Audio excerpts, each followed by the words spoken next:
అండి నేను మీకు కాగసిన సైడ్ అందరూ బాగున్నారు, అందరూ బాగున్నారు మనస్ఫూర్తి కోరుకోండి. మీ లవలీ కాగసిన సైడ్ ముచ్చట ఏంటంటే ఓట్ల ముచ్చట. అయితే యాక్చువల్లీ ఓట్లు ఏంటంటే ఓట్లు ఉన్నప్పుడు మన ఇంటి ముందరికి వచ్చి అడుక్కుంటారు. మనకేమైనా ఆపత వచ్చిందంటే మనకేమైనా కావాలంటే మళ్ళీ మనం వాళ్ళ చుట్టూ ఎందుకు తిరగాలి? అవునా కదా?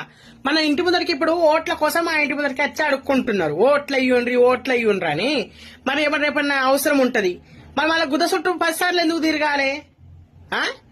వాళ్ళు చెయ్యాలి కదా. అప్పుడు కూడా మన ఇంటి ముందరికి వచ్చి మరి ఏమైనా ఆపతున్నదా సాపతున్నదా, మరి నేను అన్నమాట మీరు నెరవేరించిల్లు, నన్ను గెలిపించిల్లు. నీ ఇంటి ముందరికి వస్తే మరి నన్ను గెలిపించిల్లు, మీకేం ఆపతున్నది? మరి గెలిచినోడు మళ్ళీ వచ్చి అడగాడు ఎందుకు? అంటే అవసరానికి అయిపోయిందా? ఇట్లా ఎవరు అడగలేకనా? ఒక ముచ్చట ఏందంటే ఎవరు అడగలేకనా? ఎందుకంటే నేను ఎందుకు అడుగుతున్నా అంటే నేను చూస్తున్న చిన్నప్పటి నుంచి అవసరం ఉంటే మన ఇంటి ముందరికి వచ్చి ఓట్లు అడుగుతారు, అవసరం తీరినాక ఆపత ఏందున్నది మళ్ళీ వాళ్ళ చుట్టూ 100 సార్లు తిరగాలి. అంతేనా?